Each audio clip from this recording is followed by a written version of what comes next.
যাৰ ঘৰত সাপ সোমোৱা নাই সি মোক নিগেটিভ কথা কিছুমান কৈ আছে। সি মোৰ আগত মোবাইলটো লৈ পেলাই বহি গ'ল ভিডিঅ' কৰিবৰ কাৰণে। মানে সেইডাল সাপ মোৰ পৰা 4 ফুটমান আঁতৰৰ সাপ। সেইকাৰণে এই ৰাছেল ভাইপাৰটো বংশবৃদ্ধিটো মানে এতিয়া মানুহৰ বসতিস্থললৈ সি আহিছে। শুকান জেগা পইচাৰ কাৰণে কৰোঁ। পইচা প্ৰায় 400ৰ ওপৰত চিনেমা চাইছোঁ। সেইবিলাক নাম এতিয়া মোৰ ডায়েৰীত লিখা আছে। সৰ্প উদ্ধাৰকৰ্তা হিচাপে পৰিচিত টংলাৰ নিবাসী শ্ৰী লাল সিং ডাঙৰীয়া আজি আমাৰ অতিথি। আৰু দৰ্শকসকল, এই ভিডিঅ'টি বহুত মনোৰঞ্জক হ'বলৈ গৈ আছে, গতিকে শেষলৈকে চাব বুলি মই আপোনালোকক আহ্বান জনালোঁ। আৰু তেওঁৰ পৰা আমি শিকিবলগীয়া বহুত আছে, জানিবলগীয়া বহুত আছে। আৰু এই ভিডিঅ'টিত তেওঁ প্ৰাণ খুলি সকলো কথা ব্যক্ত কৰি গৈছে। আহক আমি ভিডিঅ'টি চাওঁ হওক।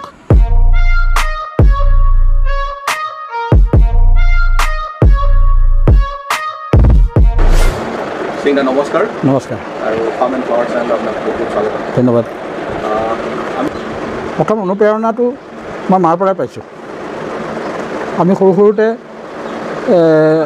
যেতিয়া আমি টংলালৈ আহোঁ তেতিয়া বহুত সাপৰ সন্মুখীন হৈছিলোঁ। তেতিয়া মায়ে সাপৰ কথা গোটেইখিনি শিকাইছে। এইডাল বামুণী সাপ, এইডাল একো নকৰিবি, এই থাকেই ঘৰত। তাৰপিছত এইডাল বাটৰা সাপ, এইডাল হোলাবাৰী সাপ বা গুম সাপ বুলি কয় আমাৰ নগাঁৱৰ পিনে। সেনেকৈ সাপৰ লগত পৰিচিত হৈছিল। আৰু ভয়টো মায়ে ভাঙি দিলোঁ। মায়ে সাপ ধৰি দেখুৱাই দিয়ে, এনেকৈ তই লাঠি এডালেৰে ডিঙিটো হেঁচা মাৰি ধৰ, তাৰপিছত মূৰটোৰ ওচৰত ডিঙিটোত আঙুলিৰে টিপা মাৰি ধৰ, হৈ গ'ল আৰু গাটোত একো নাই নহয়, ভয় কৰিব নালাগে। সেনেকৈ সাপ ধৰোঁতে সাপৰ ভয়টো সৰুতে ভাঙি গ'ল। তাৰপিছত ডাঙৰ হোৱাৰ পিছতে য'তে ত'তে সাপ ওলাই সেনেকৈ ধৰিলোঁ। তাৰপিছতে এবাৰ এডাল এনেকৈ খৰিৰ মাজত অহা সাপ এডাল দেখাত ধুনীয়া কাৰণে সেউজীয়া সাপ আছিল। কি সাপ ভালকৈ নাজানো, বিষ আছে নে নাই সেইটো নাজানো। সেইডাল আনি পেলাই ঘৰত ৰাখিলোঁ, 2 বছৰমান পুহিলোঁ। তাৰপিছত সেই সাপডাল এৰিও দিলোঁ পিছত। কিন্তু পিছত যেতিয়া মোৰ সাপৰ বিষয়ে জ্ঞান আহিল তেতিয়াহে গম পাওঁ সেইডাল বিষাক্ত সাপ আছিল। Green viper. তেতিয়া মোৰ ভাল লাগিছে যে সাপডালেতো মোক কেতিয়াও কামোৰা নাই। সেইটোৰ পৰা এটা মই এনাৰ্জি পালোঁ যে বিশ্বাস কৰিলে, মৰম কৰিলে কোনেও কাকো অনিষ্ট নকৰে। সেইটোৱে সেনেকৈয়ে হ'ল। তাৰপিছত গুৱাহাটীত লখৰাত আছিলোঁ মই 15 বছৰমান। তাতেও এনেকুৱা অজগৰ সাপ এডাল ওলাল। এই বাৰিষা আহি পেলাই পিটনিত সোমাই আছিল। তাৰপিছত শুকান দিন আহোঁতে যেতিয়া পিটনিৰ পানীটো শুকাই গ'ল তেতিয়া ওলাই পৰিল সাপডাল। সেইডালো ধৰিলোঁ সাহস কৰি। সাপৰ বডি দেখিলে মোৰ ভয় নালাগে। সেইডাল ধৰোঁতে মানে DOA 365 ডাইৰেক্ট টেলিকাষ্ট কৰিছে। কৰাৰ পিছত যেতিয়া মানুহৰ, মইতো নাজানো ডাইৰেক্ট টেলিকাষ্ট কি বস্তু। তাৰপিছত যেতিয়া সেইটো ইফালে সিফালৰ পৰা মোৰ তাত ফোন আহে, তই কি কৰি আছ, তই ইমান ডাঙৰ সাপ ধৰি আছ। মইতো নাই, এইটো কোনো ডাঙৰ কথা নহয়, ভয় নকৰিলে চবেই ধৰিব পাৰে।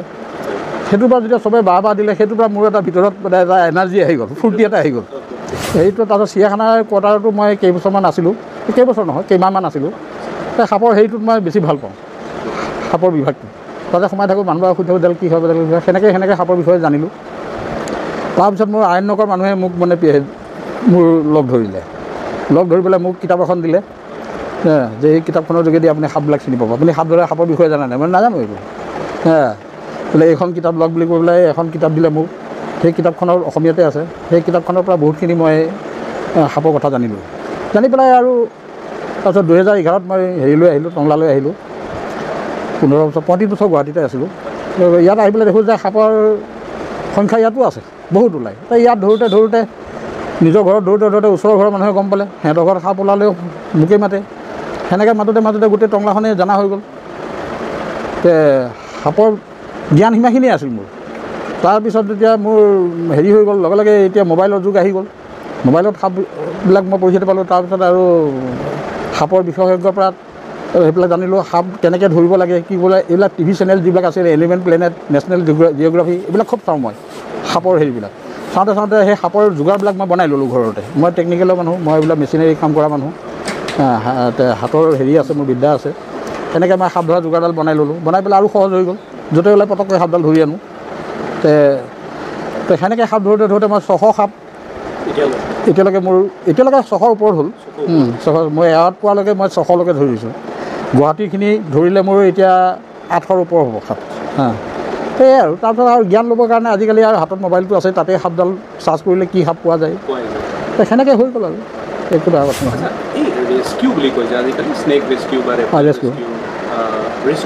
ৰেস্কিউ শব্দটো মই ইমানখিনিয়ে জানো যে সাপডাল যেতিয়া বিপদৰ সন্মুখীন হয় বা সাপডাল কাৰোবাৰ ঘৰত সোমালে সি খাদ্য বিচাৰিয়ে হওক বা থকাৰ উপযোগী স্থানেই বিচাৰি হওক মানে উপায় নাপায় সি মানুহৰ ঘৰত সোমাই গ'ল। যেনেকৈ এতিয়া পানী হৈছে চাৰিওফালে, তে সাপডাল ঠাণ্ডা তেজৰ বস্তু, ই ঠাণ্ডা জেগাত থাকি ভাল নাপায়, অলপ ৰেজিষ্টেণ্ট এটা লাগে, হিট ৰেজিষ্টেণ্ট এটা লাগে। এতিয়া চাৰিওফালে পানী চানী হোৱাত মানুহৰ ঘৰ বা শুকান ভেটিত উঠি যায়, তে মানুহৰ ভয়ভীত হৈছে। বিষাক্ত হওক বা অবিষাক্ত হওক সেইটো পিছৰ কথা, কিন্তু সাপডালৰ যেতিয়া অৱস্থিতি তাত হয় মানুহৰ ভয়ভীত হয়। তো তেতিয়া সেই সাপডাল যিটো তাৰ পৰা আঁতৰাই পেলাই তাৰ নিজৰ জেগাত এৰিব লাগে, সেইটোক ৰেস্কিউ কয়। সাপডালৰ জীৱন উদ্ধাৰ আৰু মানুহঘৰকো সংকটমুক্ত, সংকটৰ পৰা মুক্ত, বিপদৰ সংকটৰ পৰা মুক্ত কৰা, এইটোক ৰেস্কিউ বুলি মই জানো।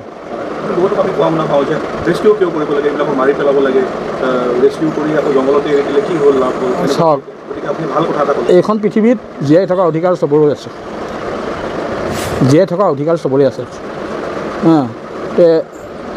এটা বস্তু মাৰি পেলোৱা একেবাৰে সহজ কাম, এটা মানুহেই হওক বা এটা জীৱই হওক, এটা কীট পতংগই হওক, এটা চৰাই হওক, মাৰি পেলোৱাটো একবাৰ হয়। কিন্তু এটা মানুহে এটা মানুহক জীৱন দান, এটা প্ৰাণীক জীৱন দান কৰিব, জীৱন দান দি পেলাই চাওকচোন কেনেকুৱা অনুভৱ হয়। এই অনুভৱটো খুব সাংঘাতিক অনুভৱ। সাপডাল যেতিয়া মই তাৰ জীৱনডাল আকৌ সাপডাল ধৰি পেলাই যেতিয়া নিজৰ জেগাত এৰি দিওঁ, যিটো মোৰ অন্তৰত যিটো মই আনন্দ পাওঁ, সেই আনন্দটো সেই কৰাজনেহে বুজি পাব।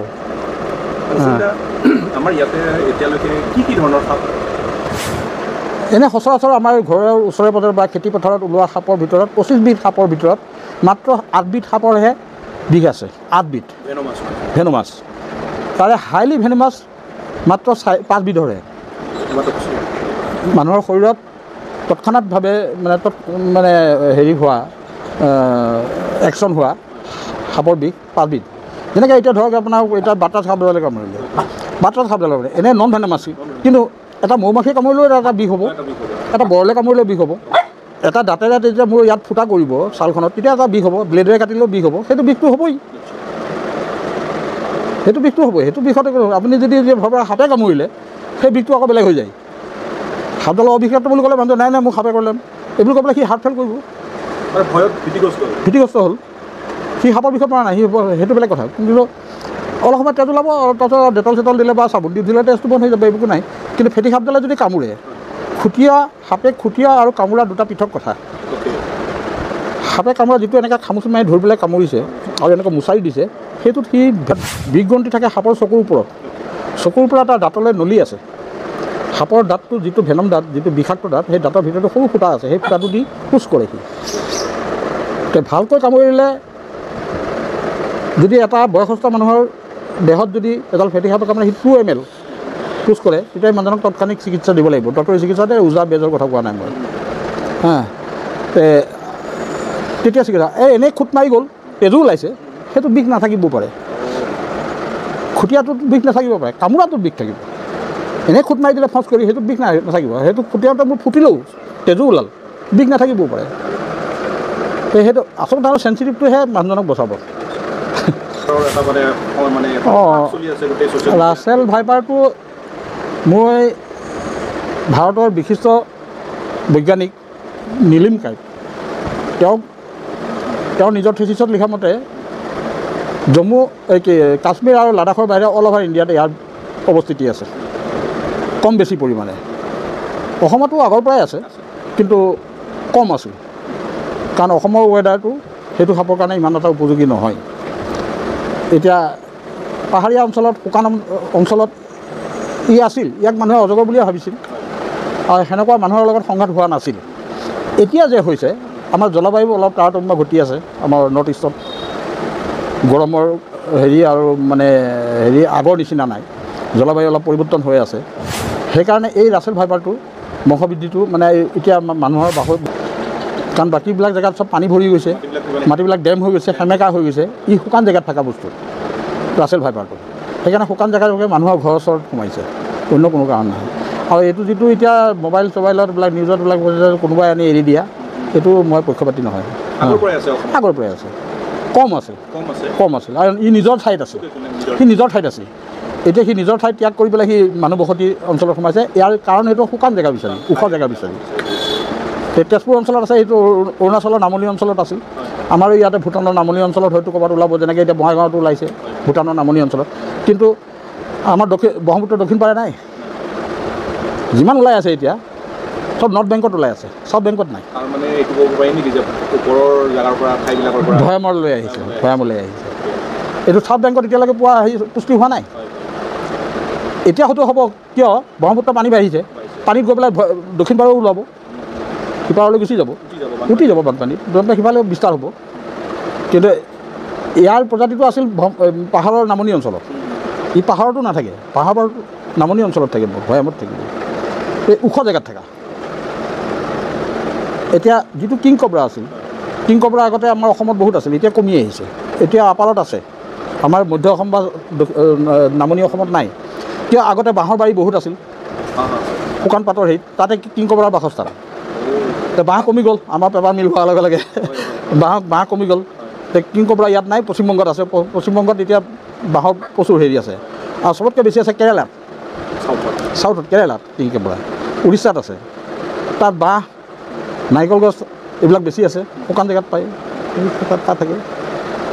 কিং কবৰা এতিয়া আমাৰ পাহাৰৰ অঞ্চলত পায় এইটো rock king cobra, rock king cobra, rock বুলি কয়। সেইটো ৰক প্ৰজাতিটোৰ পাহাৰৰ পোৱা যায় আমাৰ ভূটানৰ নামনি অঞ্চলত বা অৰুণাচলত নামনি অঞ্চলত। সাপৰ হেৰিটো সেনেকুৱা। এতিয়া আমাৰ ইয়াত এতিয়া অতি বিষাক্ত বুলি ক'ব গ'লে আমাৰ চকৰি ফেটিটো, চকৰি ফেটি আমাৰ ইয়াত 3টা প্ৰজাতি আছে। এটা হ'ল মনক্লেট কবৰা, যিটো আমি চকৰি ফেটি, এটা আছে মুগী ফেটি, মুগা ৰঙৰ, গাটো মুগা হ'ব। মনক্লেটটো যিটো ক'লা আছে সেইটো কলি ফেটি বুলিও কয় মানুহে। আৰু এটা আছে মাটি ফেটি, মাটি ফেটিটো সৰু, সেইটোও ক'লাই হয়, সৰু হয় সেইটো। আৰু চকৰি ফেটিটো হাইলি যদি লেংথ হয় তাৰ 5 ফুট 4.5 ফুট দিব, তাতকৈ ডাঙৰ নহয়।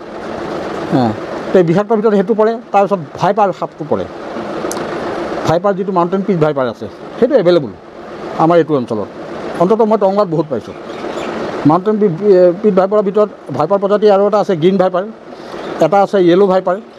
তো এইবিলাক ভাইপাৰ প্ৰজাতি, ই নিশাচৰ, দিবাচৰ নহয়, এই দিনত দেখা নাপায়, ৰাতি এক্টিভ। ৰাতি বিচৰণ কৰে। ই মানুহৰ ঘৰত নোসোমায়, কেতিয়াবা মানুহৰ ঘৰত সোমাব লগা হয়। ই ধৰি লওক আপোনাৰ ঘৰৰ ভিতৰত সি আছে, আপোনাৰ ঘৰৰ ওচৰত থকা নিম গছডালত, সি নিমৰ গছডালৰ পৰা আপোনাৰ ভেণ্টিলেটৰেদি লাইটৰ পোহৰত থকা জেঠীটো দেখা পাইছে, তেতিয়া সেই জেঠীটো খাবৰ কাৰণে সি ঘৰৰ ভিতৰত সোমাই যায়। এনেই সি ঘৰৰ ভিতৰত অন্য খাদ্য যায়। আৰু ই মাটিত নানামে, ই গছতে থাকে, ওপৰত থাকিব। আৰু সাপটো খুব লাহে লাহে যায় আৰু খুব এগ্ৰেছিভ নহয়, খঙাল নহয় সাপডাল, নম্ৰ সাপ। এটা বিষাক্তত সেইটো। আন এটা বিষাক্ত হ'ল আমাৰ গোৱালা সাপটো, যিটো বেণ্ডেড ক্ৰাইট বুলি কয়। সিও ৰাতি, যিমান বিষাক্ত সাপ আছে চব ৰাতি এক্টিভ, সন্ধিয়াৰ পিছত। বিষাক্ত সাপ প্ৰায়বোৰ ৰাতি এক্টিভ। এই ৰাছেল ভাইপাৰডালৰ ৰাতিহে এক্টিভ, দিনত সি এক্টিভ নহয়, ৰিলেটিভ হৈ থাকে। গতিকে এতিয়া দিনতে কামুৰিছে বুলি ক'লে এতিয়া কথা হ'ল, তাৰ ওচৰলৈ গৈছে, তাক দিগদাৰি কৰিছে, সি কামুৰিছে, কিন্তু সি দিনত খাদ্য বিচাৰি ঘূৰি নুফুৰে, একে জেগাত পাক খাই শুই থাকিব। ৰাতি হ'লে সি বিচৰণ কৰিব। সেইটো ডিফেন্সিভ। গতিকে খাদ্য বিচৰণ কৰাৰ সময়ত তাৰ ৰাতি বিষাক্ত হ'ব। দিনত সি একে জেগাত পৰিছে, ফেটি সাপডালো ক'ৰবাত কাৰোবাৰ কাঠৰ গুদামত ভঁৰালৰ তলত সোমাই আছিল, দেখা পালে, সেইটো বেলেগ কথা। ৰাছেল ভাইপাৰে খাদ্যৰ ভিতৰত এতিয়া পানীত থকা বা শুকান জেগাত থকা যিবিলাক কীট পতংগ আছে সেইবিলাক খায়। আৰু জংঘলত থাকিলে সেই শহাৰ পোৱালি, হেৰি পোৱালি, এইবিলাক তাৰ মুখখন জ্বৰটো যিমান খোলে, মুখখন যিমান খোলে, সেইটো আন্দাজত যি খাদ্য পায় সেইটো খাব। শহা চহা এইবিলাক খাব, নেউল জাতীয় যিবিলাক, নেউলটো খাব নোৱাৰে, কিন্তু নেউল জাতীয় যিবিলাক প্ৰাণী আছে সেইবিলাক খাব, কণী খাব। এই অজগৰে যি খায় সেয়ে খায়, অজগৰ প্ৰজাতিয়ে খাব। সেইটো অজগৰ খালি বিষাক্ত নহয়, ই বিষাক্ত। মই যদি এতিয়া আমাৰ ৰাইজে বেছি ভয় নকৰি কেনেকৈ সাপবিলাক ঘৰলৈ কমকৈ অনাব পাৰি, সেইটো কাৰণে এতিয়া মানুহৰ ঘৰত সোমালে যাতে সি ঘৰৰ পৰা নিজে ওলাই যায় আৰু বা নোসোমাবই, তেতিয়াহ'লে এতিয়া বাৰিষাৰ কালতহে মানুহৰ ঘৰত এনেকৈ সাপবিলাক সোমায়। যিবিলাক সচৰাচৰ সাপ, আমাৰ বাটা সাপ বা আপোনাৰ মোচোৱাগুম বা এইবিলাক সাপ সোমাই, এইবিলাক মানুহৰ ঘৰৰ ভিতৰতে সিহঁতৰ খাদ্য আছে। যেনেকৈ নিগনি আছে আপোনাৰ ঘৰত, হোলাবাৰী বুলি যিটো কওঁ, তো এইবিলাক মানুহৰ ঘৰতে আপোনাৰ খাদ্য আছে। যেনেকৈ চুক ভেকেলিটো আছে, সেইটো সেই হোলাবাৰীয়ে খায়। হোলাবাৰীয়ে চুক ভেকুলী, এতিয়া বাৰিষাৰ হেৰি ভেকুলী নাপালে সি চুক ভেকুলীটো খাব যায়। চুক ভেকুলীটো জংঘলত নাথাকে, মানুহৰ ঘৰত চুকে কাৰণে থাকে, সেইটো গোন্ধ পাই সি ঘৰত সোমাই যায়, সেইটো কাৰণত সোমায়। বাটা সাপডালটো সি নিগনিৰ তাৰ প্ৰিয় খাদ্য, সেই নিগনিৰ গোন্ধ পালেই সোমাবই, সি নিগনিয়ে খাব। সি আকৌ বেং নাখায়, গতিকে সি মানুহৰ ঘৰৰ আশে পাশে থকাই মানে, কিন্তু সি অবিষাক্ত। আৰু ফেটি সাপডালৰ কথা হ'ল কি, যাৰ ঘৰত মুৰ্গী আছে, হাঁহ আছে, উমনি দিছে, কণী পাৰিছে, পোৱালি হৈছে, এইবিলাক তাৰ খাদ্য। ডাঙৰ সাপডালে সি হাঁহৰ পোৱালিও খাব, কণীটোও খাব। মুৰ্গী গঁৰাল বা এনেকুৱা কিছুমান সেইবিলাকত সাৱধান। সেইবিলাক তাত ফেটি সাপডাল সোমাবই, ফেটি সাপডাল থাকিবই তাত। সেইবিলাক মানুহৰ বাসস্থানৰ পৰা অলপ পৃথকে ৰাখিব লাগে, একেটা ঘৰৰ ভিতৰত নহয়। গঁৰালবিলাক মানুহৰ থকা ঘৰৰ পৰা অলপমান পৃথক হ'ব লাগে। গতিকে তাত উমনিৰ গোন্ধটো, মুৰ্গীৰ কণীটো যেতিয়া অলপমান উমনি দিয়াৰ পিছত যেতিয়া অলপ ঘোলা হ'ব, তাৰ গোন্ধটো সাপে বহুত দূৰৰ পৰা পায়। সাপে বিচাৰি বিচাৰি আহি উলিয়াবই। এইখিনিতে মই সুধিব বিচাৰিছিলোঁ, আপুনি কি কি সমস্যাৰ সন্মুখীন হয় যেতিয়া এই কামটো? সমস্যা অন্য ফালৰ পৰা একো নাই, মানুহৰ পৰাই সমস্যা। মানুহে নজনা মানুহে বহুত কিছু কৈ দিয়ে, যিবিলাক কথা মানে মোৰ মগজত ষ্ট'ৰ হৈ যায়। সেইটোৱে মোৰ এই কামটোত বাধাগ্ৰস্ত হ'ম। কিছুমানে যেতিয়া বেয়াকৈ কমেণ্ট কৰে আৰু হোৱাই নোহোৱাই কিছুমান কথা মানে আলোচনা কৰে, এইবিলাক কথাই মোৰ অলপ বাধা সৃষ্টি কৰে। যেনেকৈ কিছুমানে নজনাকৈ এই সাপবিলাক ধৰি ধৰি বিক্ৰী কৰে, ইয়াৰ বিষ উলিয়াই বিক্ৰী কৰে। অথচ মই কি কৰোঁ সেইটো মই জানো, আৰু যিজনে জানিব সেইটো কৈছোঁ, ক'লেও তেওঁ আকৌ বিশ্বাস নকৰে। এইটো এটা মোৰ কামটোত বাধা আহিছে। কিন্তু মোৰ এইটো হবি হিচাপে লৈছিলোঁ কাম, চখ হিচাপে, আৰু জীৱন দান কৰি মোৰ বিৰাট আনন্দ পাওঁ মই। সংস্কৃতত এটা বাক্য আছে, নাহি দানং গো দানং, নাহি ভূমি দানং, সৰ্বশ্ৰেষ্ঠ দানং জীৱন দানং। সেইটো আমি সংস্কৃত পঢ়িছিলোঁ স্কুলত, তাতে পাইছিলোঁ। দানৰ ভিতৰত সৰ্বশ্ৰেষ্ঠ দান হ'ল জীৱন দান। বা ধন দিলোঁ, সেইটো ধন দান। তাতকৈ ডাঙৰ দান কি? ভূমি দান। কাৰোবাৰ মাটি নাই, তাক মই মোৰ মাটি এটুকুৰা এনেই দিছোঁ, সেইটো ভূমি দান। কিন্তু তাতকৈ ডাঙৰ দান হ'ল জীৱন দান, প্ৰাণ দান। সেইটো সৰ্বশ্ৰেষ্ঠ দান বুলি আমাৰ সংস্কৃত বাক্য এটা আছে। যাৰ ঘৰত সাপ সোমোৱা নাই, সি মোক নিগেটিভ কথা কিছুমান কৈ আছে। যিবোৰৰ ঘৰৰ সাপ ৰেস্কিউ কৰিছোঁ, সাপ উদ্ধাৰ কৰিছোঁ, তেওঁলোকে সেইটো কথা কেতিয়াও নকয়। চিন্তা আপোনাক আমাৰ চিভিল এডমিনিষ্ট্ৰেশ্যন হয়, আপোনাক ৰিকগনাইজ কৰিছে। তেনেকৈ চৰকাৰৰ তৰফৰ পৰা মই নকওঁ সাহায্য, কিন্তু আপোনাক ছাপৰ্ট কিমান আপুনি পাইছোঁ বুলি ভাবে? ছাপৰ্ট এয়া, মই চৰকাৰে ছাপৰ্ট নোহোৱাকৈতো মই ইমান বছৰ কাম কৰিলোঁ। তাৰপিছত দেখিলোঁ যে এতিয়া মানে আইন বহুত নতুন নতুন আইন আহি গৈছে। যেনেকৈ এতিয়া সাপ মাৰিলেও আইনৰ ভিতৰত পৰে, চব আইনৰ অনুসূচী আছে। সেই হিচাপে মই এটা আইনত পৰোঁ। চৰকাৰী ছাপৰ্ট একো নাছিল। তেতিয়া মোৰ সাংবাদিক জয়ন্ত কুমাৰ দাস, তেখেতক মই ক'লোঁ, এই কামটো মই কৰি থকাত মোৰ বিপদ আছে, কাৰণ মোৰ কোনো চৰকাৰী ছাপৰ্ট নাই, আৰু মই বেআইনী হিচাপে মই এটা বেআইনী কাম কৰি আছোঁ। এইবিলাক মই ধৰি পেলাই যে মই এৰোঁ নেৰোঁ কি কৰোঁ, এইবিলাক চৰকাৰে নাজানে। গতিকে এটা মই আইনৰ বিৰুদ্ধ এইটো মই কামটো বন্ধ কৰিছিলোঁ। বন্ধ কৰাত মোৰ জয়ন্ত দাস ছাৰে ৱাইল্ড লাইফৰ ৱাৰ্ডেন কলাগাঁও, তেখেতে ক'লে যে এইটো হেৰি কৰিম, তোমাক ছাপৰ্ট কৰিম। এইটো কৰি পেলাই মোৰ ভেৰগাঁৱৰ পৰা সেইখন এৱাৰ্ড দিয়াইছে 2022 চনত। সেইখন দিয়াৰ পৰা মই আইনৰ পৰা বাচিছোঁ। এতিয়া মোৰ কামটো বিন্দাছ কৰে। এতিয়া কথা হ'ল মানুহৰ অপিনিয়ন। দৈনন্দিন জীৱন আপুনিতো এজন ভাল মেকানিক হোৱা মই দেখিছোঁ। আপুনি বহুত ক্ৰিয়েটিভলি কিছুমান ইনষ্ট্ৰুমেণ্ট বনাইছোঁ। মানে এইটো মোৰ দেউতাৰ মোৰ গাত তেজতে হ'ল। মই এজন সৈনিকৰ ল'ৰা, আমি ক্ষত্ৰিয় মানে যুঁজাৰু বংশৰ। আমি যুঁজিবলৈ আহিছিলোঁ অসমলৈ, মোগলৰ সময়ত। চন্দ্ৰকান্ত সিংহৰ অসমৰ অন্তিম ৰজাৰ টাইমতে আহা। সেনেকৈ আমাৰ ভাষাটো অসমীয়া হৈ গ'ল। তাৰপিছত টেকনিকেল লাইনৰ মানুহ এনেই আমাৰ জাতিগত। মই প্ৰথমতে স্কুল পঢ়া সামৰি মই প্ৰথমতে এই গাড়ীৰ কাম, ৱেল্ডিঙৰ কাম, লেড মেচিনৰ কাম, এইবিলাক কামত নামি পৰিলোঁ। সেনেকৈ মই 3-4 বছৰ কাম কৰি আছোঁ, কাম শিকি আছোঁ।